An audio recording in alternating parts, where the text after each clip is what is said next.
خود بخود سارا کچھ ہو جائے گا، ایسے نہیں پاسبل. بیرسٹر صاحب آپ نے شروع میں کہا کہ جی اب جو ان کی اسلام آباد ہائی کورٹ میں جو کنوکشنز ہیں وہ ریسٹور ہوئی ہیں اور ان کی سزائیں جو ہیں وہ باقاعدہ ریسٹور ہو گئی ہیں، وہ باقاعدہ legally from the High Court convict ہیں 2 کیسز کے اندر، ایبسکانڈر ڈکلیئر ہو گئے ہیں. آپ نے کہا تھا یہ انفلوئنس کر سکتی ہے جب جج اس معاملے کو دیکھے گا تو اس کی ایک بڑا فیکٹر ہوگا. ذرا اس کو ایکسپلین کیجئے. اس میں کامران صاحب بالکل میں اس کو وضاحت کر دوں کہ اگر آپ کورٹ میں جائیں گے، اگر پاکستان گورنمنٹ کورٹ میں لے کے جاتی ہے اس معاملے کو، ایکسٹریڈیشن کے فیصلے کو، اور جب کورٹ میں جا کے آپ جب اپنا موقف بیان کریں گے تو یقیناً آپ اپنے موقف میں اس چیز کا ذکر کریں گے کہ کیس تھا، اس کیس کے اندر معاملات کیسے چلے اور اس کے اندر کیسے اپیل چلی، اور اس کے بعد وہ اپیلز جو ہیں وہ اس کا جو فیصلہ تھا وہ اپ ہولڈ ہوا، اور اس میں فیوجیٹیو بڑا کی ورڈ ہے کہ آپ ڈکلیئر کر رہے ہیں کہ کوئی فیوجیٹیو ہے اور لہٰذا ہمیں دیا جائے. تو قانونی تقاضے سے اگر دیکھا جائے تو اٹ سیمز لائک کہ آپ بالکل آپ کی گراؤنڈز ہیں، اگر آپ جانا چاہیں بالکل جا سکتے ہیں، مگر یہ آپ کی گراؤنڈز ہیں اور اس کو یقیناً they can constituted as a very strong ground. اور اس کی پریسیڈنس موجود ہیں برٹش لیگل سسٹم میں کہ اس طرح سے لوگوں کی ایکسٹریڈیشن ہوئی ہے؟ ایبسولوٹلی کامران صاحب، اگر آپ پروسیجر کو ٹریگر کرتے ہیں اور اس پروسیجر کے اندر آپ جا کے آپ اپنا ایک موقف پیش کرتے ہیں کہ ہمارے پاس کوئی شخص ہے یا کوئی ہمارے پاس ہمیں کوئی مطلوب ہے، تو یقیناً ان بیسس کے اوپر لوگ ایکسٹراڈائٹ ہوتے ہیں. مگر آپ یہ چیز ذہن میں رکھیں کہ یہ کیس جو ہے ایک ہائی پروفائل پولیٹیکل پرسنالٹی کا کیس ہے، تو اس حوالے سے آپ اس کانٹیکسٹ کو بھی ذہن میں رکھیں کہ دوسری سائڈ بھی آ کے پھر اپنے جو ہیں اپنے اعتراضات جو ہیں، اپنی جو سبمیشنز ہیں وہ جمع کرائیں گے، وہ اپنا موقف دیں گے. اور یہ اس طرح سے نہیں ہوگا کہ پاکستان ڈپلومیٹکلی جو ہے وہ برٹش گورنمنٹ کو یا برٹش ہوم آفس کو لکھے کہ ہمارے کانوکٹ جو ہیں وہ آپ کے یہاں ہیں، وہ فیوجیٹیو فرام دا لا ہیں، ان کو ہمارے حوالے کیا جائے. اس قسم کی کوئی اپلیکیشن برٹش سسٹم کے اندر وہ انٹرٹین نہیں کر سکتی برٹش گورنمنٹ، یا کر سکتی ہے؟ کامران صاحب، اس جواب کو میں 3 حصوں میں ڈیوائیڈ کروں گا.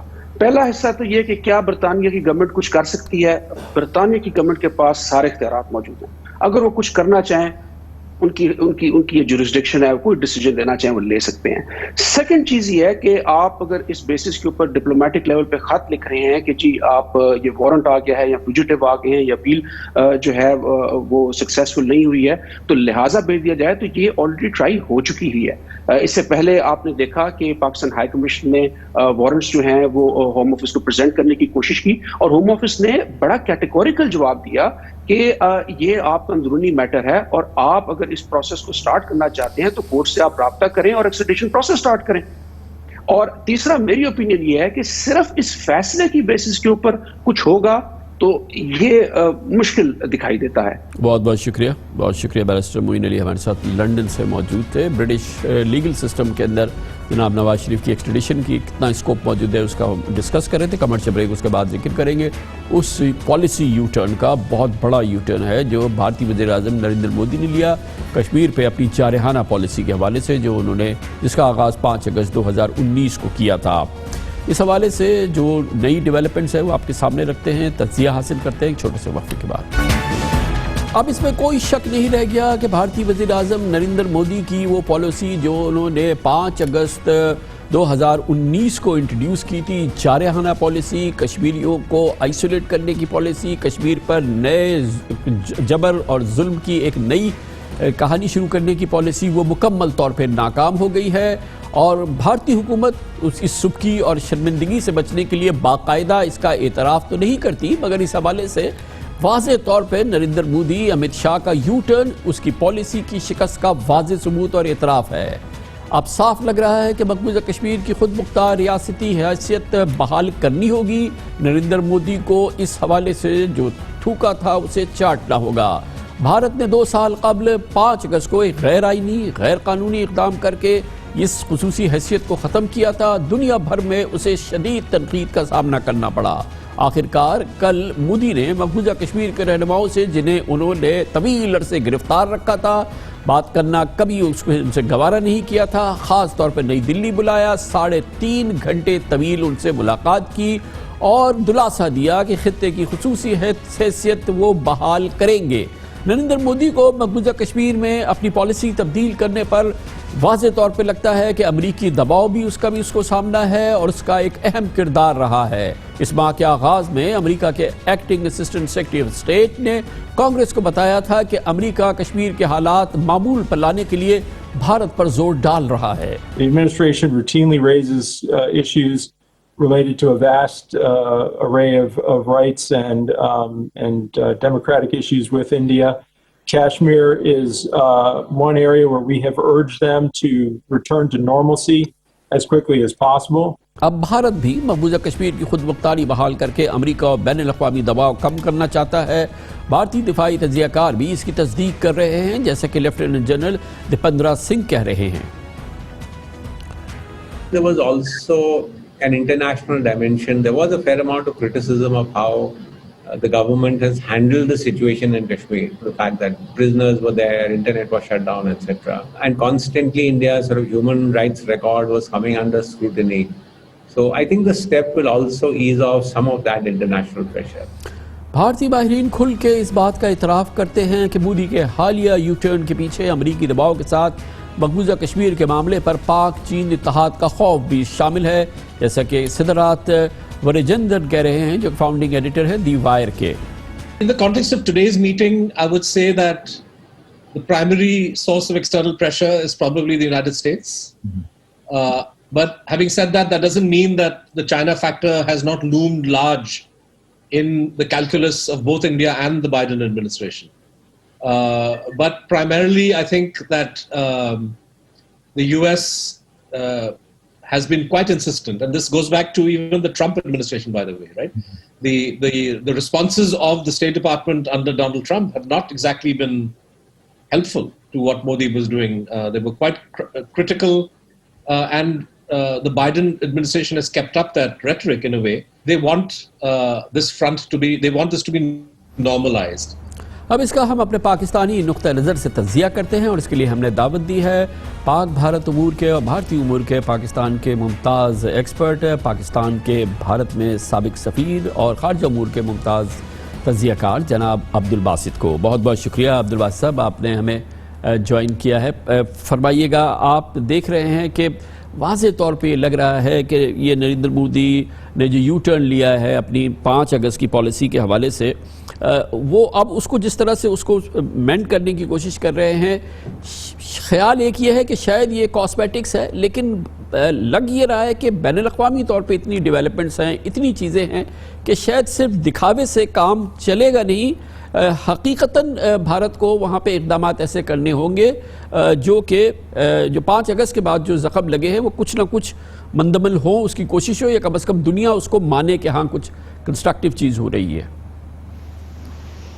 بہت شکریہ کامران خان آپ کا اور مجھے یہ موقع دینے کا۔ میں بڑے مؤدبانہ طور پہ عرض کرنا چاہوں گا کہ میں ان تجزیوں سے اتفاق نہیں کرتا کہ بھارت پہ کوئی پریشر ہے اور اب بھارت کو جو اس نے 5 اگست 2019 کو جو اقدامات دیے تھے وہ کسی طور واپس ہونے جا رہے ہیں۔ معاف کیجیے گا بس یہ آپ جب آپ اس چیز سے متفق نہیں ہیں تو آپ ان بھارتی تجزیہ کاروں سے بھی متفق نہیں ہیں جو کہ یہ جو اپنی معلومات کے حساب سے کہہ رہے ہیں، وہ اندازہ نہیں کہہ رہے، وہ معلومات شیئر کر رہے ہیں۔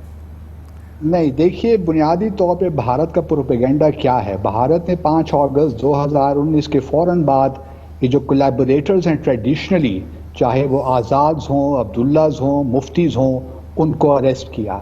پھر یہ تو جب انہوں نے یہ 5 اگست 2019 کو جو یہ غیر آئینی اقدامات لیے تھے، اس وقت بھی 5 اگست میں لوک سبھا میں یہ اعلان کیا تھا کہ ہم جو اسٹیٹ ہوڈ ہے جموں اور کشمیر کا وہ ہم بحال کر دیں گے اپنے وقت کے آنے پہ۔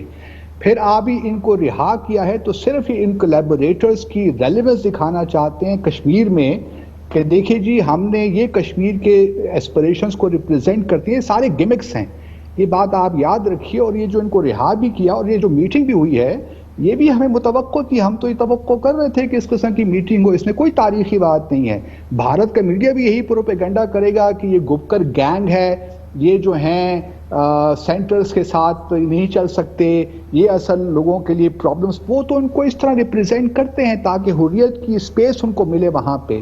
تو میرا تو کوئی مجھے خوش فہمی نہیں ہے اس کے بارے میں کہ یہ سارا ایک باقاعدہ ایک میتھڈ کے تحت ہو رہا ہے. تو اس سے فائدہ کیا ہوگا انہیں؟ مطلب ظاہر ہے کہ سب سے امپورٹنٹ تو اس کے فریق جو ہیں وہ کشمیری ہیں، اور کشمیری جن کے یہ رہنما تھے سو کالڈ، یہ جو پہنچے، یہ جب خالی ہاتھ وہاں واپس جائیں گے، ویسے بھی وہ لوگ ان کو نہیں تسلیم کرتے، تو آخر اس کا سب کا یہ جس کو آپ کہہ رہے ہیں کہ کاسمیٹکس ہے، اس سے فائدہ کیا ہوگا انہیں؟ فائدہ دیکھیے یہی ہے نا، یہی بتانا چاہتے ہیں کشمیریوں کے کہ دیکھیے کتنا انہوں نے آ کے زبردست کیس پیش کیا، آپ کے لیے اسپیشل جو اسٹیٹس دوبارہ مانگا، لیکن بنیادی طور پہ آپ دیکھیں گے کہ یہ they will play the ball. یہ کوئی ایسی بات نہیں ہے. یہ دیکھیے اس وقت بھی اگر ریسٹوریشن آف اسٹیٹ ہوڈ کی بات ہو رہی ہے تو 5 اگست 2019 کا والٹ اس طرف نہیں، اسٹیٹس کو اینٹی نہیں ہے. ابھی تو دیکھیے مارچ کے مہینے میں ڈی لمیٹیشن کا پروسیس شروع ہوگا، نئی حلقہ بندی آئیں گی اور اس کے تحت جموں اور کشمیر کو توازن میں رکھا جائے گا، کیونکہ یہاں 35 لاکھ ڈومیسائلز آلریڈی ایشو ہو چکے ہیں، اور جو کشمیری پنڈت ہیں یا ڈوگرز ہیں وہ 2011 کا سینسس مانتے ہی نہیں ہیں. تو ایک جو اگلی اسمبلی آئے گی جموں اور کشمیر کی، یونین ٹیریٹری آپ ہو یا اسٹیٹ ہوڈ ہو، کوئی فرق نہیں پڑتا، کیونکہ اگر اسٹیٹ ہوڈ بھی بحال ہو گیا تو سینٹر نے بھارت جو پولیس کے معاملات ہیں، گویا کہ باز صاحب آپ اس چیز کو بھی نہیں مانتے کہ بھارت کو اس بات کی فکر ہے کہ 2 فرنٹ سچویشن پیدا ہو رہی ہے، چین کا دباؤ ہے اور امریکہ میں اس حوالے سے موافق صورتحال نہیں ہے. کوئی مسئلہ نہیں ہے بھارت کے لیے آپ کے خیال میں؟ نہ 2 فرنٹ ہے، نہ چائنا ہے، نہ پاکستان ہے، نہ امریکہ ہے، کوئی مسئلہ نہیں ہے. تو پھر یہ سب کچھ کیا ہو رہا ہے؟ نہیں دیکھیے ایک پلان کے تحت ہو رہا ہے نا، ایک انٹرنیشنل تھوڑا بہت پریشر ہے یقینی طور پہ، پاکستان کا ہی پریشر، اور پاکستان کے ساتھ مذاکرات بھی شروع کرنا چاہتے ہیں.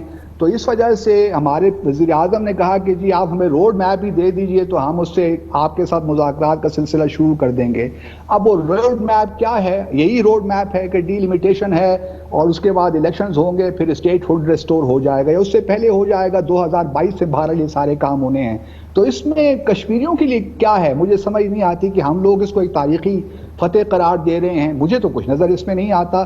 یا تو یہ ہو کہ وہ 5 اگست اور پھر وہ انہوں نے ڈال دیا سپریم کورٹ پہ کہ سپریم کورٹ میں اب سب جوڈس سے یہ معاملہ 100 پٹیشنز وہاں پڑی ہیں تو وہ فیصلہ کرے گی. آپ سپریم کورٹ کو ہم جانتے ہیں بھارت کی وہ کتنی پولیٹیسائز ہو چکی ہے، مسلمانوں کے خلاف اور کشمیر کے معاملے میں کوئی بھی فیصلہ ہو، وہ کوئی بھی معاملہ ہو، اس فیصلہ تو کرنا ہے.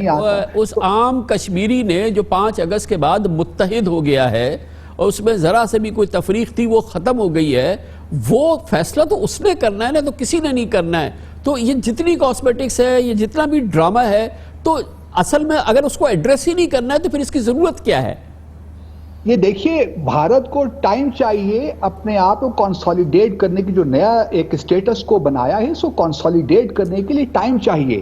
سر 2 سال گزر گئے ہیں، 2 سال گزر گئے ہیں، اس میں تو اس کو ایک لمحہ بھی شاید نہیں ملا. تو آگے آپ کو کیا اس بات کا ان کو یہ آپ کے خیال میں امید ہے کہ اب جو ہے یہ اس ملاقات کے بعد ان کو وہ ٹائم بھی مل جائے گا، کشمیری بھی خاموش ہو جائیں گے، بلکہ تمام رہنما بھی جا کے بولیں گے کہ ہاں اب مودی کو ٹائم دیتے ہیں، فی الحال ہم کوئی مطالبہ نہیں کرتے؟ کشمیری خاموش نہیں ہوں گے. یہ جو ان کے سو کالڈ یہ جو گپکر گینگ ہے یہ ساتھ ساتھ کھیلے گا، یہ اپنی باتیں بھی کرے گا کہ ریسٹوریشن کریں جو 370 ہے، لیکن یہ ساتھ ساتھ بال بھی کھیلتے رہیں گے، ہمیشہ یہی کرتے رہیں گے. آج ہم ان کو کیوں سر پہ چڑھا رہے ہیں کہ یہ کوئی ریپرزینٹ کر رہے ہیں ایسپریشنز کشمیریوں کی؟ ان کا تو ہمیشہ سے کوزلنگ ٹریٹرز رہے ہیں کشمیریوں کے. کشمیری جو ہے عام کشمیری کبھی نہیں مانے گا، میں آپ کی بات مانتا ہوں. اسی لیے تھوڑا بہت ان کو اس طرح پیش کیا جا رہا ہے بھارت کی طرف سے، بھارت کی میڈیا کی طرف سے، بھارت کی حکومت کی طرف سے، کہ یہ لوگ بہت ریزسٹ کر رہے ہیں بھارت نے جو ایک روڈ میپ بنایا ہے. ایسی قدم کوئی بات نہیں ہے. بہت شکریہ جناب عبدالباسط ہمارے ساتھ موجود تھے. کمرشل بریک اس دوران نیوز ہیڈ لائنز دیکھیں، جس کے بعد ہم اپنے پروگرام کے باقی حصے کے ساتھ واپس آتے ہیں. آپ دیکھ رہے ہیں خبروں، تبصروں اور تجزیات پر مبنی پاکستان کا سب سے معتبر نیوز شو دنیا، کامران خان کے ساتھ. فائنینشیل ایکشن ٹاسک فورس یعنی FATF نے آج پھر کہا ہے کہ پاکستان بدستور اس کی گرے لسٹ میں رہے گا۔ FATF نے ایک بار پھر مالیاتی جرائم کے خلاف پاکستان کے اقدامات کو بھرپور انداز میں سراہا۔ پاکستان نے FATF کے 27 میں سے 26 نکات پورے بھی کر دیے۔ آخری 27ویں ہدف پر بھی بتایا گیا ہے کہ پیش رفت ہوئی ہے، مگر پھر بھی اگلے جائزے تک جو کہ اکتوبر میں ہوگا پاکستان وائٹ لسٹ میں نہیں آئے گا، گرے لسٹ میں ہی رہے گا۔ آج یہ FATF نے کہا۔ آج پیرس میں FATF کا 5 روزہ ورچوئل اجلاس کا آخری دن تھا۔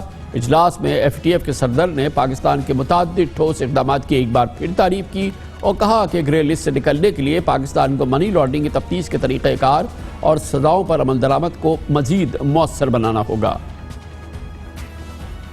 Pakistan remains under increased monitoring. The Pakistani government has made substantial progress in making its counter-terrorist financing systems stronger and more effective. It has largely addressed 26 out of 27 items on the action plan. However, one key action item still needs to be completed, which concerns the investigation and prosecution of senior leaders and commanders of UN-designated terror groups. I want to thank the Pakistani government for their continued strong commitment to this process. Pakistan کی تسلسل سے تعریف کی ہے FATF نے، آج بھی کی۔ اس کے صدر نے اینٹی منی لانڈرنگ اقدامات سے متعلق جو 27ویں اور آخری ہدف پاکستان نے پورا کرنا رہ گیا ہے، اس کے ساتھ بھی کچھ 7 نئی شرائط کی تفصیلات جاری کی۔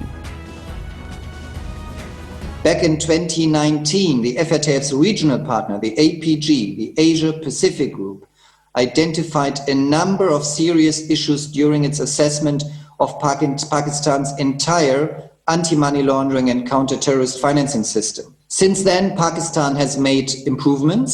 However, Pakistan is still failing to effectively implement the global FATF standards across a number of areas. The FATF has worked with the Pakistani government to agree on areas that still need to be improved as part of a new action plan that largely focuses on money laundering risks.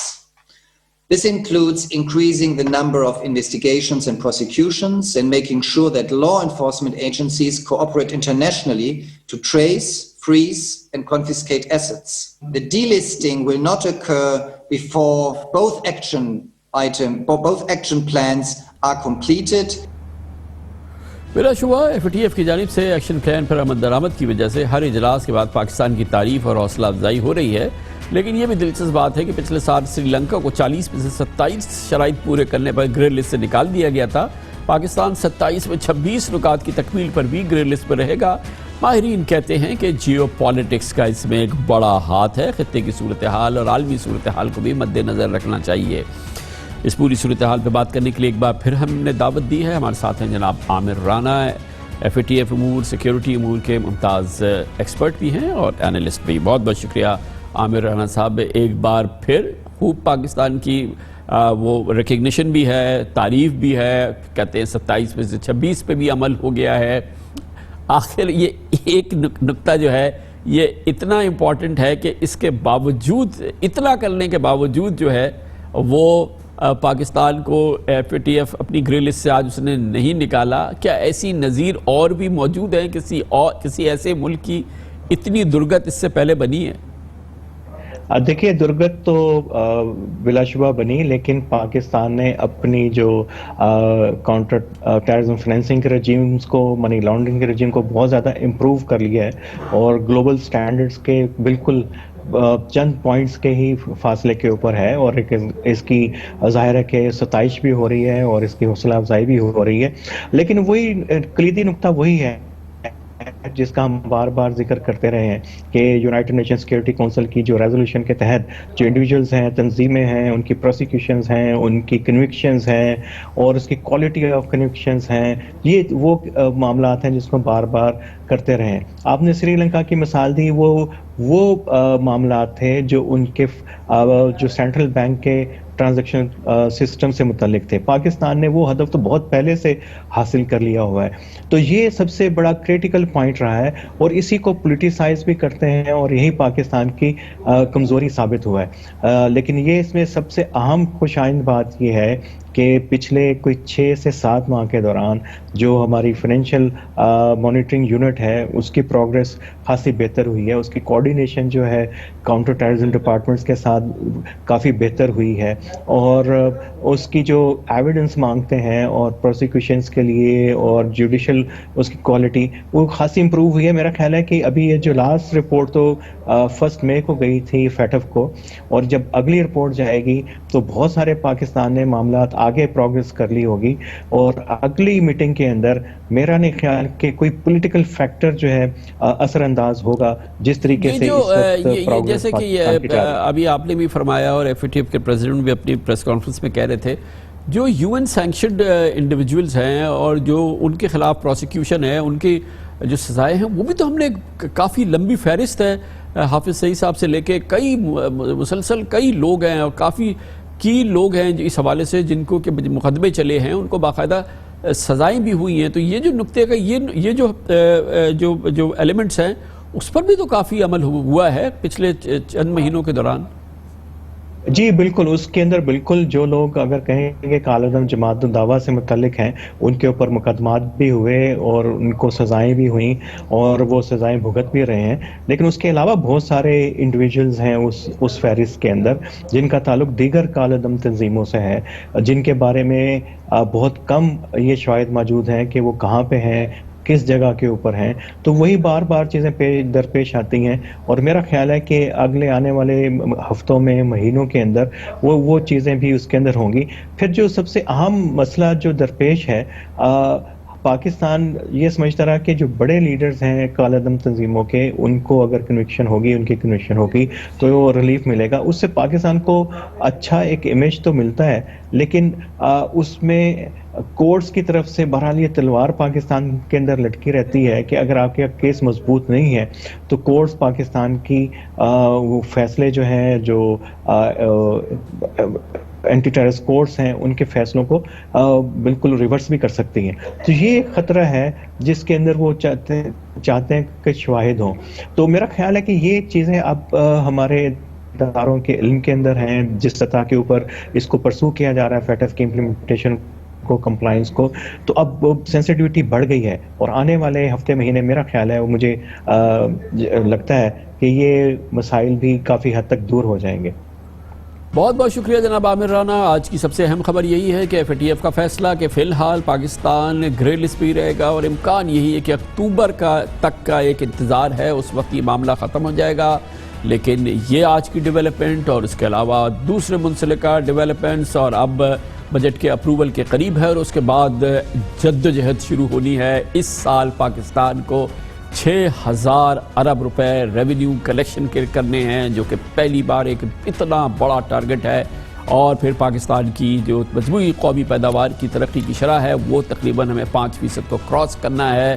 اس کے لیے budget آیا، budget کی نوک پلک درست کی گئی ہے، اس میں مختلف تبدیلیاں لائی گئی ہے، آگے کے لیے تیاری مکمل ہو گئی ہے، اور ان تمام امور پہ بات کرنے کے لیے ہمارے ساتھ موجود ہیں وفاقی وزیر خزانہ و محصولات جناب شوکت ترین۔ بہت بہت شکریہ شوکت ترین صاحب۔ یہ فرمائیے گا کہ آج کی سب سے اہم خبر یہ ہے کہ ایف اے ٹی ایف سے ان کا پلینری تھی، جس میں کہ آج انہوں نے 27 ایکشن پلان میں ہم سے کہا کہ آپ نے 26 پورے کیے ہیں، اور پتہ نہیں ہم نے 99% ان کے اہداف کو پورا کیا ہے، مگر اس کے باوجود وہ ہمیں گرے لسٹ سے نکالنے کے لیے تیار نہیں ہیں۔ شاید اکتوبر میں اب اس کی بات ہوگی، حالانکہ نکل جاتے ہم تو شاید ہمارے کیپٹل مارکیٹ میں، انٹرنیشنل فائنینشیل مارکیٹ کے اندر ہمارا ایک ریٹنگ اچھی ہوتی، وہ اچھا ہوتا۔ یہ آپ اس کو کیسا دیکھتے ہیں؟ یہ آپ کیا ایکسپیکٹ کر رہے تھے؟ یہ سیٹ بیک ہے آپ کے تمام اس مشن کے لیے؟ نہیں، ہمیں یہ آلریڈی ہمیں پتہ تھا کہ یہ پازیٹیوٹی دکھائیں گے، ہماری تعریف کریں گے اور تھوڑا آگے پوسٹ پون کر دیں گے، اور یہ سارا جو ہے یہ دیکھیں اس وقت یہ کوئی اور ملک ہوتا تو اس وقت کبھی کا وہ نکل گیا ہوتا گرے لسٹ سے۔ ہم جو ہیں جیو پولیٹیکل اس میں پھنسے ہوئے ہیں، اور اس وقت آپ کو معلوم ہے، میں اس پہ کامنٹ نہیں کرنا چاہتا ہوں، تو یہ ایک پریشر ٹیکٹکس ہیں، لیکن یہ ہے کہ انہوں نے یہ بھی اسٹیٹمنٹ دیا ہے کہ بہت پروگرس ہوئی ہے، and they have actually been very complimentary. So my own sense is the whole world knows کہ یہ اب ایک قسم سے پروسیس ہے جو کہ چند مہینوں کے بعد ٹھیک ہو جانا چاہیے۔ But we have to cross the bridge. یہ جو ایک ہدف رہ گیا ہے پر سے، یہ کیا ہے جو ہم نے نہیں کیا، یا ہم کر لیں گے اگلے 3 مہینے میں اکتوبر تک؟ مجھے اس کا میں کیونکہ پارلیمنٹ میں اس وقت مطلب تقریریں کر رہا تھا تو میری حماد سے بات نہیں ہوئی، بٹ میرا نہیں خیال کہ کوئی ایسی بڑی بات ہے. وہ اسی کے اس ایک کو بھی 3-4 میں تبدیل کریں گے، آپ کو 3-4 وہ دے دیں گے اہداف. So but I don't think کہ کوئی ایسی بڑی چیز ہے کہ جس کے اوپر مطلب وی شوڈ سویٹ. وہ ٹھیک ہے. اچھا شاید اسی سے ریلیٹڈ بات ہے کہ ابھی آپ نے recently in the recent days I M F سے بات کی، اور اوبیسلی ہمارا پروگرام چل رہا ہے اور بار بار آپ سے اسی سلسلے میں بات ہوتی ہے، اور ان کا اسٹیٹمنٹ بھی آیا کہ کنسٹرکٹیو ہماری بات چیت چل رہی ہے. آپ فرمائیے گا جو ریسنٹ آپ کی ان کے ساتھ گفتگو ہوئی ہے، یہ طے ہو گیا کہ ایک تو ہمارے 2 ریویوز جو ہیں 6th اور 7th یہ مرج ہوگا، اور اب ہم سپٹمبر میں ان کے پاس جائیں گے یا وہ سپٹمبر میں ہمارے پاس آئیں گے، اور سپٹمبر تک ہم ثابت کریں گے کہ ہمارا جو روڈ میپ ہے وہ کامیاب ہو رہا ہے یا فیل. ہاں بالکل ایسا ہی ہے، اور میری پرسوں بات ہوئی ہے ان سے، اور آئی وڈ سے کہ ویری کنسٹرکٹیو. اور اس کے بعد انہوں نے ریٹریٹ، اور میں نے اس دفعہ جو ہے وہ ہمارے جو ان کا ڈائریکٹر ہے اس لیول سے بات تھی، ان کے ڈائریکٹر، ڈپٹی ڈائریکٹر اور پروگرام مینیجر نیسٹر جو ہیں وہ بھی تھے، یہاں کی کنٹری ٹریسا بھی تھی. تو یہ بڑی پروگریسو، ایک قسم کے پروگریسو اور بڑی پازیٹیو بات ہوئی، کیونکہ ہم نے یہ ریٹریٹ کیا کہ دیکھیں ہم تو بیسیکلی اس میں رہنا چاہ رہے ہیں، صرف یہ ہے ڈیسٹنی ایک ہے، سسٹینیبل گروتھ. سسٹینیبل گروتھ کے لیے جو بھی ہماری اسٹرکچرل ریفارمز کی ضرورت ہے ہم بھی سمجھتے ہیں وہ ہونے چاہیے، آپ بھی سمجھتے ہیں ہونے چاہیے. آپ کا روڈ میپ ایک ہے، ہمارا روڈ میپ دوسرا ہے. آپ ابھی اس طرح اتنی جلدی میں، کیونکہ ہمیں 4-5 دن میں ڈیسائیڈ کرنا تھا، تو وہ ظاہر ہے ان کے پاس بھی وقت کم تھا، انہوں نے اپنی فائل موو کرنی تھی اپنی جولائی کے اس کے ریویو کے لیے، وہ وقت جو بہت کم تھا. اور اب یہ ہے کہ ہم نے ان کو کہا آپ کے پاس ابھی 2-3 مہینے ہوں گے، آپ ذرا دیکھیں کہ ہم اپنا یہ جو سرکولر ڈیٹ ہے اور یہ پاور سیکٹر کو کیسے ٹھیک کر رہے ہوں گے، اور اور فلوز کو کم کریں گے، ختم کریں گے، اور جو ریونیو جو آپ کہہ رہے تھے کہ آپ ٹیکسز اور لگا دیں، ہم کہہ رہے ہیں نہیں، براڈننگ کی طرف ہم جائیں گے، تو ہم کتنے سکسیسفل ہوں گے. تو اگر یہ دونوں چیزیں ہم دیکھ لیتے ہیں ایک پاز کے تھرو، تو اس میں کیا قباحت ہے. تو انہوں نے کہا بالکل صحیح ہے. سو the good thing was, Kamran bhai, they said کہ we are with you, we support Pakistan this program, and we will be flexible. I mean that was a major statement. ٹھیک ہے جی.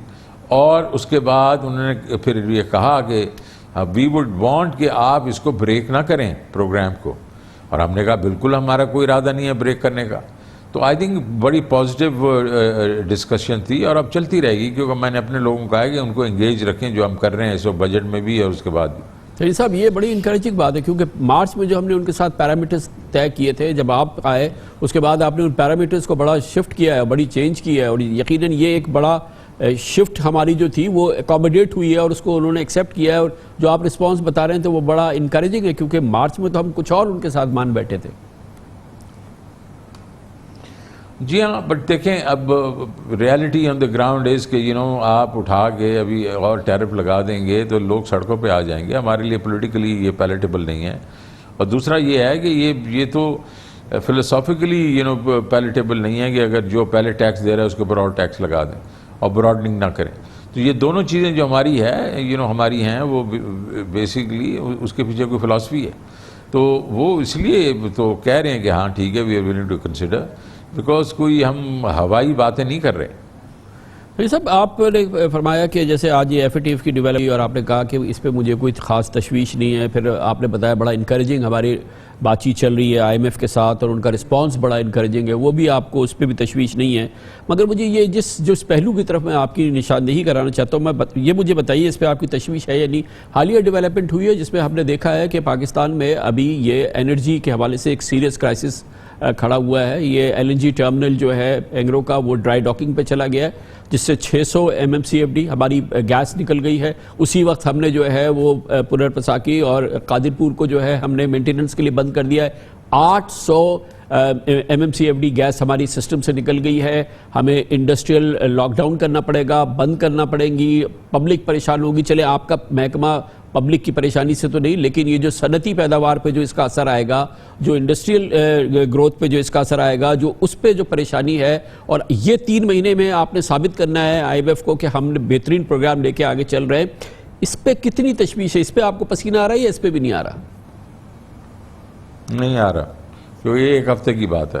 1 ہفتے میں سارا کوئی ریسٹور ہو جائے گا. آپ کا جو پاور کا ہے، پاور کا اس لیے کہ تربیلا میں جو ہے اس وقت جو ہے اوپر سے گلیشیئر پہ پگھلتے ہیں. انفارچونیٹلی اس دفعہ جو ہے وہ بعد میں کوئی اور ٹھنڈ پڑ گئی تو گلیشیئرز نے ابھی اتنے پگھلے نہیں ہیں پاور میں، اس لیے وہاں سے آپ کا گیپ آ گیا. اور یہ جو ہے مینٹیننس تو خیر اس وقت کرنی نہیں چاہیے تھی، لیکن کر دی، اب ختم ہو جائے گی ایک ہفتے 2 ہفتے میں. لیکن ہمارا یہ ہے، یہ کرائسس جو ہے 1 ہفتے کا ہے، اور 1 ہفتے کے لیے انہوں نے آلٹرنیٹ کرنے کی کوشش کری. ہم تو ان کو کہہ رہے ہیں 1 ہفتے سے بھی کم ہونا چاہیے. تو آئی تھنک اس لیے کوئی ایسی گھبرانے کی ضرورت نہیں. گویا کہ اس میں کوئی پریشانی کی بات نہیں ہے، اور ہم اس کوارٹر میں اپنے ریونیو گروتھ جو ہے، جو کہ ہمیں دکھانے ہیں 20-25% کی انشاءاللہ تعالی ریونیو گروتھ دکھائیں گے سپٹمبر میں. ڈیفینیٹلی دکھائیں گے. ہم دیکھیں پچھلے دفعہ اس زمانے میں ریونیوز جو تھے وہ کافی کمزور تھے، اور یہ پک اپ کیا ہے انہوں نے مارچ سے، پچھلے اس سال کی مارچ سے پک اپ کیا ہے. تو اب مومنٹم چل رہا ہے. اس وقت جو مجھے نمبرز آ رہے ہیں وہ اس وقت جو آ رہے ہیں کہ ہم 45-50% we are ahead of last year, اور وی آر موونگ ٹورڈز میں نے آپ کو بتایا کہ 4.7 تو انشاءاللہ کراس کریں گے 4.8-8.5 تک بھی جا سکتے ہیں. تو وہ ہمارے لیے جو بیس بنے گا، تو مومنٹم تو جاری رہے گا نا انٹو اگست سپٹمبر، جولائی اگست سپٹمبر اکتوبر. یہ بہت سپٹمبر تک ہم نے، یہ اگست تک ہم نے دکھانے ہیں. سپٹمبر میں تو ہماری بات قوم کے لیے بڑی ری ایشورنگ بات ہے کہ وزیر خزانہ جو کہ اس وقت سٹیئر کر رہے ہیں پورے اس معاملے کو، ان کو اس پہ تشویش نہیں ہے کہ ابھی ہماری جو یہ انرجی سیکٹر کرائسس ہوا ہے، آپ کو آئی ایم ایف کے ساتھ کمفرٹیبل ہیں، آپ ایف ٹی ایف کے معاملات پہ کمفرٹیبل ہیں. یہ فرمائیے گا کہ ابھی ہم دیکھ رہے ہیں کہ ہمارا ڈیفیسٹ بڑھ رہا ہے، کرنٹ اکاؤنٹ ڈیفیسٹ، اور اس میں کافی سیریس نمبرز ابھی سامنے آئے ہیں، اور اس پہ تشویش ہے آپ کو؟ دیکھیں جب بھی آپ کی گروتھ آئے گی اس وقت امپورٹس بڑھیں گی، اور یہ ایک ہمارا جو ہے وہ کنسرن ہونا چاہیے. لیکن میں صرف آپ کو یہ کہنا چاہتا ہوں کہ دیکھیں اس وقت جو ہے ابھی بھی سرپلس تھا نا 10 مہینے کے لیے، اور وہ 10 مہینے کا جو سرپلس ہے وہ اب تھوڑا ڈیفیسٹ ہوگا تو وہ اس سے کوئی ہمیں مشکل نہیں ہونی چاہیے، کیونکہ اب ہم نے اور چیزیں جو کرنے، یہ انسینٹیوائز کر رہے ہیں ایکسپورٹس کو، اور یہ جو ریمیٹنسز کے بھی ہم جو دوسرے چینلز کھول رہے ہیں، جس کے بیچ میں یہ جو ہمارا جو روشن پاکستان ہے، اس کو ہم لوگ جا رہے ہیں. میں جا رہا ہوں انشاءاللہ یہ گورنر کے ساتھ، گورنر اسٹیٹ بینک کے ساتھ ڈفرینٹ مارکیٹس میں ہم جائیں گے، اور اس میں ابھی کوئی $1.25 بلین $1.25 بلین آیا ہے. یہ میں اس میں ایکسپیکٹ کرتا ہوں $2-3 بلین انکریمنٹل آنا چاہیے. اور پھر ہم نے یہ جو ہے یہ اس کا یورو بانڈ کی ٹیپ کھولنی ہے، اور سکوک کرنے ہیں. وہ جو انوائرمنٹل فرینڈلی جو انویسٹمنٹس ہیں، وہ مطلب جو بانڈز ہیں اس کو لے کے آنا ہے، پانڈا لے کے آنا ہے. تو دیر آر مینی آپشن جو کہ ہم آ کے will beef up the reserves, so before I M F can come back. ہم ایک کمرشل بریک لینا ہے. شوکت علیم صاحب ہمارے ساتھ موجود ہیں، چھوٹے سے وقت کے بعد واپس آتے ہیں. یہ وہ اقدامات ہیں، یہ وہ نوک پلک ہے جو بجٹ کی درست کی گئی ہے. اس موضوع پر مزید بات کرنے کے لیے وفاقی وزیر خزانہ و محصولات جناب شوکت ترین ہمارے ساتھ موجود ہیں. بہت بہت شکریہ شوکت ترین صاحب. یہ بڑے امپورٹنٹ جو ان سے منسلک لوگ تھے وہ کہتے تھے کہ اناملیز ہیں، بہرحال ان کو دور کیا گیا ہے، لیکن جو آپ کی جو ریونیو کلیکشن ہے اور یہ جو آپ نے اقدامات کیے ہیں، اس کے نتیجے میں جو شارٹ فال آئے گا وہ کیسے میٹ کریں گے؟ نہیں دیکھیں، یہ ہمارے پاس کافی ایونیوز ہیں. پہلی بات تو یہ ہے کہ ہم نے جب کہا کہ ہم براڈن کریں گے ٹیکس بیس، اور ہم نے کہا کہ ہم جو ہے ٹیکنالوجی کو استعمال کر کے ریٹیل سیکٹر میں پاسز لگائیں گے، اس میں ہم نے جو ایک قسم کے ایسٹیمیٹس لگائے تھے وہ بڑے کنزرویٹو تھے. تو اس میں ہی کوئی تقریباً 100 ارب روپے کی گنجائش تو وہیں تھی ہمارے پاس. تو وہ اب ظاہر ہے ہمیں اس کو یوز کرنا پڑ رہا ہے، اور پھر ہم نے کئی اور چیزیں جی تھیں جس طریقے سے ہمارے پاس جو ڈویڈنڈز وغیرہ آنے تھے وہ اب ہماری پبلک سیکٹر کمپنیز کافی دنوں سے ڈویڈنڈز ہم نے روکے ہوئے تھے، وہ اس دفعہ کافی ملیں گے، تو کافی ریونیوز کے بعد ہماری گنجائش ہوتی ہے اور وہ ہوگی انشاءاللہ. اور تو اس میں کوئی اتنا ہمیں ابھی وی آر ویری کانفیڈنٹ کہ 5.8 ٹریلین جو ہے وہ ہم پورا کریں گے. اس میں ایک اور چیز جو آپ نے ابھی جو آج آپ نے جو یہ نئے جو اقدامات کا اعلان کیا ہے اس میں ایک پہ بہت زیادہ پریشر تھا، بہت زیادہ شور تھا، وہ ہم نے نہیں دیکھا کہ یہ جو F E D regime change کی گئی اور اس کو سیلز ٹیکس میں کر دیا گیا، خاص طور پہ ایڈیبل آئل انڈسٹری، اسٹیل بار انڈسٹری، اور خاص طور پہ جو ان کو جو کنسیشنز جو ہیں وہ پاٹا کے حوالے سے ان کو دیے گئے ہیں، اس کے حوالے سے خیال یہی ہے کہ اس پہ بڑا پریشر ہوگا جو ریگولیٹڈ انڈسٹری ہیں، اور آبویسلی اس پہ ریونیو پہ بھی اثر ہوگا اور مس یوز ہونے کا بھی بڑا خطرہ ہے. مگر اس ایشو کو آپ نے ایڈریس نہیں کیا ابھی. نہیں کر دیا ہے، آج میں نے اناؤنس نہیں کیا. ہماری اس پہ بہت باتیں ہوئی ہیں، بات چیت ہوئی ہے، پاٹا کے ساتھ بھی ہوئی ہیں اور دوسروں کے ساتھ بھی ہیں. لیکن جی ایشو کیا ہے؟ ایشو یہ ہے کہ یہ پاٹا جو ہے یہ 30 سال سے یہ ٹیررزم کے زد میں آیا ہوا ہے اور یہاں سے لوگ ڈسپلیس ہوئے، انہوں نے اپنی گھرانے چھوڑ دیے، واپس گئے، اور وہ یہ وار آن ٹیرر میں ڈائریکٹلی جو تھے وہ افیکٹڈ تھے. تو 3 سال پہلے آپ کی پارلیمنٹ نے کہا کہ پاٹا کے جو اندر کوئی انڈسٹری لگائے گا اور اسی کی یوز کے لیے، پاٹا کے ایریا کی یوز کے لیے اس پہ ہم کوئی ٹیکس نہیں لیں گے. اب وہاں جا کے کوئی سٹیل مل لگ گئی ہیں اور کچھ گھی فیکٹریز لگ گئی ہیں، اور وہ لوگ یہ کہہ رہے ہیں کہ یہ باہر سے جو لوگوں نے لگائی ہیں، کوئی گجرانوالہ کے ہیں، کوئی کچھ ہے، تو یہ تو پھر باہر والے یہاں لگا رہے ہیں. تو سوال یہ پیدا ہوتا ہے کہ دیکھیں امپلائمنٹ تو وہیں جنریٹ ہو رہی ہے نا، اور جو اگر باہر سے بھی کسی نے لگایا ہے تو اگر امپلائمنٹ وہیں جنریٹ ہو رہی ہے، اکنامک ایکٹیویٹی وہاں ہو رہی ہے، تو یہی تو مقصد تھا. اب یہ جو سیٹلڈ ایریا والے وہ یہ کہہ رہے ہیں کہ یہاں یہ بہت کیپیسٹی سے زیادہ لگائیں گے اور یہ ہماری مارکیٹ کو خراب کریں گے، کیونکہ ان کے تو کوئی ٹیکس نہیں ہے، تو یہ ہماری مارکیٹ میں خراب کریں گے. اور سٹیل والے نے کہا ہمارا تو 20-25 ہزار روپے فی ٹن کا فرق ہے نا. وہ خیر آپ اس کو ڈسپیوٹ کر سکتے ہیں، بٹ یہ ان کا کہنا تھا. تو ہم نے بیٹھ کے ان کو بٹھایا اور ہم نے پہلی بات کی کہ یہ دیکھیں آپ جو ہے اپنی کیپیسٹی کے لحاظ سے آپ امپورٹس کریں گے، اس کا مطلب ہے جتنی سٹیل کی کیپیسٹی ہے، جتنی گھی کی کیپیسٹی ہے، اسی طریقے سے آپ امپورٹ کریں گے. اور جو امپریزمنٹ ہوگی پشاور میں ہوگی، کراچی میں نہیں ہوگی، تاکہ وہاں سے غائب ہو جاتی تھی چیزیں. تیسری چیز ہم نے یہ کہا کہ آپ نے صرف ویلیو ایڈڈ کے اوپر جو ہے وہ وہاں لگانا ہے. یہ نہیں ہے کہ آپ نے چائے منگوا لی اور وہاں سے راؤنڈ ٹرپ ہو کے چلی گئی. تو یہ ساری چیزیں وہ مان گئے. اب جو یہ سیٹلڈ ایریا والے بات کر رہے ہیں کہ یہاں یہ جو کیپیسٹی چاہیے پاٹا کے لیے، اس سے کہیں زیادہ یہ کیپیسٹی شاید لگا لیں گے اور ہم افیکٹ ہوں گے. تو اس کا پھر ہم نے نعم البدل وہ کر لیا، مطلب I think we found out an alternative. اور ہم نے کہا جناب والا آپ پاٹا میں تو یہ بیچ سکتے ہیں وداؤٹ اینی ٹیکس وغیرہ، لیکن جب آپ باہر بیچیں گے اپنے حدود سے تو آپ کے اوپر 17% ٹیکس لگ جائے گا، 17% ایف ای ڈی لگ جائے گی. Now that means کہ then they will be equal to the industry in the settled areas. So اس کی مانیٹرنگ جو ہے وہ ابھی اسٹرکٹ کرنی پڑے گی، otherwise now there should not be any problem. یہ تو ایسا ہی ہے نا کہ میں نے پوچھا ان سے کہ آپ مانیٹرنگ تو پاکستان کا سب سے بڑا مسئلہ ہے. 5-4 انڈسٹریز میں تو آپ ٹریک اینڈ ٹریس لا رہے ہیں، مگر یہ انڈسٹریز جو کہ پاٹا میں جن کو یہ کنسیشنز حاصل ہوگا وہ اس ٹریک اینڈ ٹریس میں نہیں ہے. نہ ایڈیبل آئل ہے، نہ اسٹیل ہے، نہ ہی دوسری ہے. دوسری بات یہ ہے کہ اس سے پہلے اس فیسلٹی کے ایمپل ثبوت موجود ہے کہ اس کو مس یوز کیا گیا ہے اور را مٹیریل کو منگایا گیا ہے اور اس کو استعمال نہیں کیا گیا ہے، بازار میں بیچ دیا گیا ہے. تو یقیناً چلیں یہ کنسیشن تو آپ دیں، مگر اس کی مانیٹرنگ اور اسٹرکٹ مانیٹرنگ، جیسے آپ نے فرمایا کہ بھائی یہ آپ اگر یہاں بیچیں گے پاٹا میں یا NWFP میں تو شاید اس کو خیبر پختونخوا میں تو آپ کو وہ ٹیکس نہیں دینا پڑے گا، لیکن باہر بیچیں گے تو 17.5. تو اس کے لیے بہت ہی آپ کو ایک آؤٹ فٹ بنانی پڑے گی باقاعدہ، جو کہ اس کی بڑی کلوز مانیٹرنگ کرے، ادروائز تو پھر یہ سارا پرپس فیل ہو جائے گا. دیکھیں کامران صاحب، میں پورے کے پی کی بات ہی نہیں کر رہا ہوں، پاٹا پاٹا کے کچھ ایریاز ہیں وہاں جو انٹری ایگزٹ پوائنٹس ہیں اس کے اوپر ہم نے لگا دینے اپنی مانیٹرنگ، اور ان کے پاس کوئی ہزاروں تو نہیں یونٹس لگے ہوئے نا، تو ہم ان کے یونٹس کے اوپر بھی لگا دیں گے اور اس میں تھوڑے پیسے ضرور لگیں گے،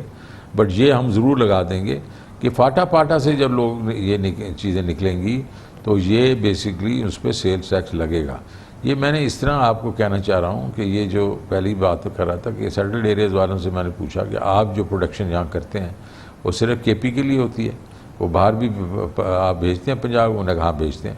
تو میں کہا اگر آپ بھیج سکتے ہیں تو یہ بھی بھیج سکتے ہیں باہر، لیکن ہم نے اس کو ایکولائز کرنا ہے اور لیول پلینگ فیلڈ کے لیے یہ بھی وہی ٹیکس پے کریں گے جو آپ پے کریں گے جب وہ باہر نکلیں گے۔ اور آپ کی بات بالکل صحیح ہے، مانیٹرنگ کے لیے مارکیٹ چیلنج ہوگا، بٹ ہم مانیٹرنگ اس دفعہ انشاءاللہ مانیٹرنگ اچھی کریں گے۔ Even if we have to deploy private sector, وہ جو اپنا آپ کے مقدمز ہیں یا جو بھی ہے وہ کرنے پڑے ان کو ہیلپ کرنے کے لیے اپنے کسٹمز کو، وہ بھی کریں گے، لیکن ویل میک شیور کہ یہ مس یوز نہ ہو۔ آپ کی اجازت سے ایک چھوٹا سا بریک لینا شوکت ترین صاحب، ہم واپس آتے ہیں۔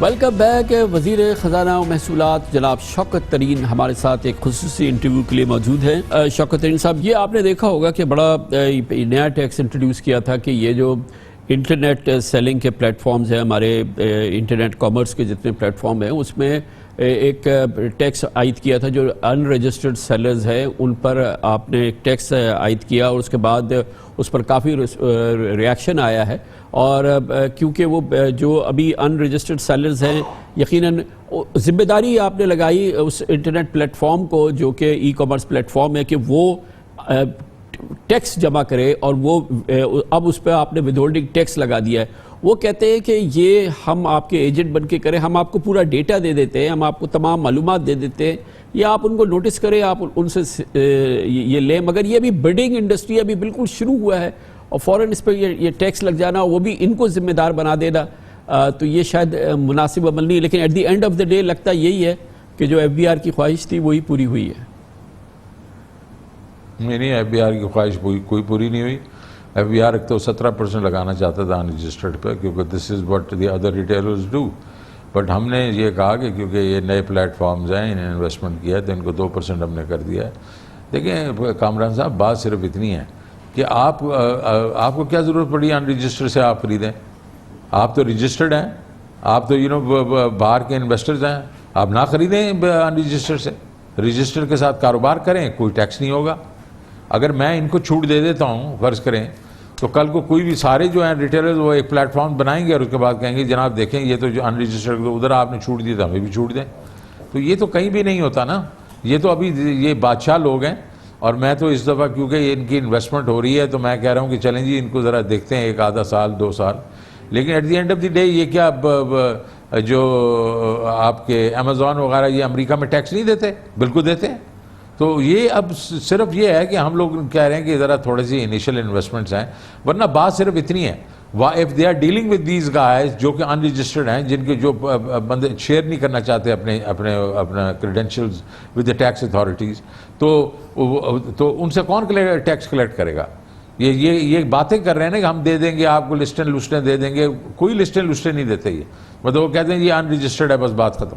تو ہم نے ان کو جو کنسیشن دیا ہے وہ اس لیے دیا ہے کہ یہ صرف یہ کیونکہ یہ کافی اس میں کافی وسعت ہو سکتی ہے، یہ کیونکہ علی بابا کے ساتھ کنیکٹڈ ہیں اور اس طریقے سے امیزون بھی ابھی آ رہا ہے، تو اس لیے ہم نے 2% کی بات کر دی، اور یہ کافی کنسیشن ہے۔ میری ان کے ساتھ کافی ڈسکشن ہوئی ہے، تو میں نے ان کو یہ بھی کہا کہ آؤ بھائی، میں تو اس کو ٹیکس نیٹ کو بڑھانے کی کوشش کر رہا ہوں ریٹیل والے کو، اور اس میں کمیٹی ہے جس کو میں خود چیئر کر رہا ہوں، آؤ اس میں پارٹیسپیٹ کرو، ہمیں بتاؤ کس طریقے سے ہم نے ان رجسٹر کو نیٹ میں لانا ہے، آپ کی بھی جان چھوٹ جائے گی، ہماری بھی جان چھوٹ جائے گی۔ تو اب جو اس کا پورا گیم چینجر ہے وہ تو خیر یہ کانسیپٹ صحیح ہے کہ ان رجسٹرڈ جو بندہ ہو اس کو ٹیکس دینا ہے، اور اس کو ہم نے اس سے ٹیکس لینا ہے، اور یہ صرف ادھر اپلائی نہیں ہونا ہے، ہمیں پورے پاکستان میں اس کو اپلائی کرنا ہے، اور اس کے لیے آپ پوائنٹ آف سیلز انٹروڈیوس کرنا چاہتے ہیں۔ اب 1 ہفتہ رہ گیا ہے پوائنٹ آف سیلز کے لیے، اور 1 جولائی آ رہی ہے، تو کیا آپ کو ایف بی آر نے بتایا ہے کہ یہ کس لیول پہ ہر مہینے کتنا اس میں اضافہ ہوگا؟ کیونکہ جو ریونیو کلیکشن کو ہم نے 5,800 پہ لے کے جانا ہے، اس کا ایک بڑا امپورٹنٹ پلانک تو یہ پوائنٹ آف سیلز ہوں گے، ڈیجیٹل پیمنٹ سسٹم. کامران صاحب دیکھیں، ابھی تک تو اتنا کوئی بڑا نہیں تھا نا. اس وقت تو ابھی ہم نے جو بات دیکھی ہے یہ ریٹیل پوائنٹ آف سیلز وغیرہ ہیں، اس میں تو 10-15 بلین ہی ہے نا اس وقت تک. لیکن دیکھیں اب اس دفعہ ہم کراس کریں گے 4.7 ٹریلین، انشاءاللہ ہم 4.8 ٹریلین بھی کراس کریں گے. تو ایک تو ہمارا مومنٹم جو ہے نا، ہم نے 4.7 کو بیس لیا ہوا ہے، اس کو 5.8 ٹریلین پہ لے کے جا رہے ہیں. اگر یہ 4.85 آ جاتا ہے تو ہمارا 1.5 بلین کا تو ہمارے پاس ہیڈ سٹارٹ ہے. تو اس کے تو وہ بھی کاؤنٹ کرے گا نا، بیس ہی بڑا ہوگا تو اس پہ وہ بھی ہوگا. اس کے بعد ہم یہ جو اب ہم بات کر رہے ہیں کہ جو یہ جس طریقے سے ہماری براڈننگ کے اوپر 3 لاکھ جو ہم لوگوں نے 3.25 لاکھ کیے، اس میں 25 بلین ہمیں ایڈیشنالٹی آئی تھی. اب ہمارے پاس اس وقت تو صرف IFBR کے پاس جو پروفائلز ہیں وہ 7.2 ملین ہیں، اور نادرا کو ملا دیں تو 15 ملین. تو اگر ہٹ کرتا ہوں 2 ملین کو اور 25 ایوری 300,000 میں 25 بلین آتا ہے تو میں 150 بلین تو یہیں سے آئے گا. اور یہ جو اس دفعہ ابھی 12-13 بلین کی ہماری یہ POSs کا ہے، اور ہم یہ جا کے 80,000، ابھی تو 10,000 استعمال ہوئے ہیں. جب 80,000 یہ استعمال ہوں گے تو 40-50 بلین 60 بلین تو یہ جائے گا، اور ہم اس کو زیادہ کریں گے ڈیورنگ دی ایئر. ہم اس کو ہوپ فلی لے کے 1.25 لاکھ پہ لے کے جائیں گے. اور جب ہم پرائزز بھی دیں گے تو یہ کافی افیکٹو ہوگا. اس میں ٹریک اینڈ ٹریس آ جاتا ہے، اور اس کے بعد سپلائی چینز ہیں. ہم نے بہت اس میں ہوم ورک کیا ہوا ہے ابھی اور بھی کر رہے ہیں کہ یہ ساری طریقے ہر طرف سے ہم جائیں گے، ٹیکنالوجی یوز کریں گے اور لوگوں تک پہنچیں گے.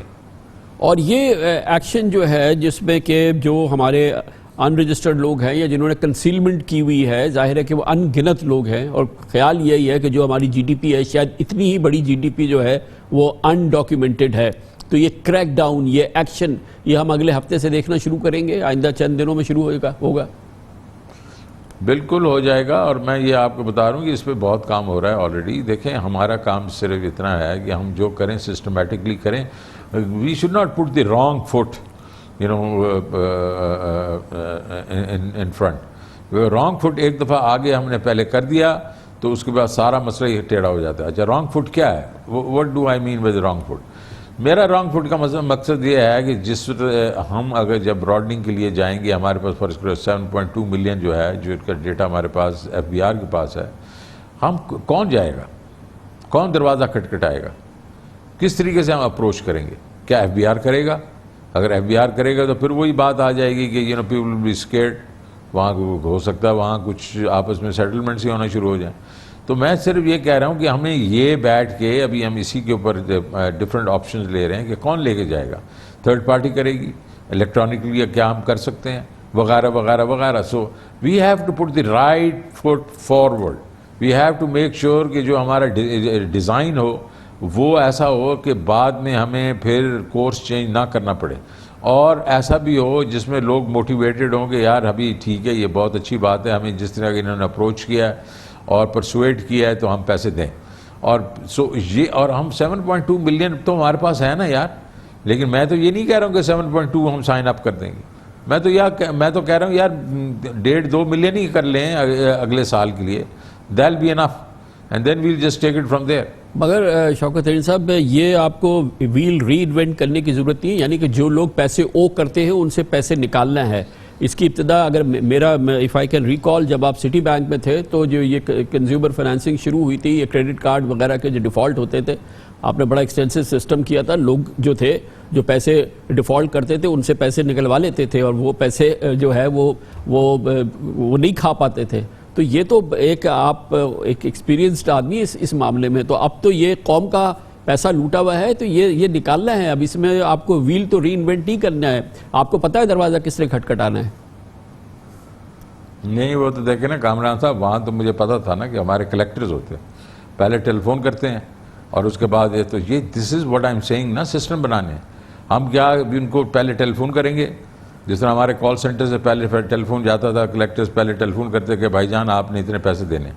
اس کے بعد ہمارا جو خط جاتا، پھر لوگ جا کے وزٹ کرتے. تو یہ سارا یہی میں اس کو آپ کو کہہ رہا ہوں کہ یہ سارا جو ہم انشاءاللہ اگلے 2-4 دنوں میں 5 دنوں میں فائنلائز کریں گے and then we will basically be relentless. ان کو چھوڑنا نہیں ہے ہم نے, لیکن میں صرف آپ کو یہ کہہ رہا ہوں کہ جو ہم طریقہ کار کریں وہ ایسا کریں نا کہ جو مضبوط ہو, اور پھر ان کو جب ہاتھ پڑے تو وہ بھی مضبوط ہاتھ پڑے. بہت بہت شکریہ جناب شوکت ترین ہمارے ساتھ موجود تھے. اس کے ساتھ ہی ہمارے آج کے پروگرام کا اختتام ہوتا ہے. سیٹرڈے سنڈے کی ہفتہ وار تعطیل. کامران خان کو اجازت. اللہ حافظ ناصر.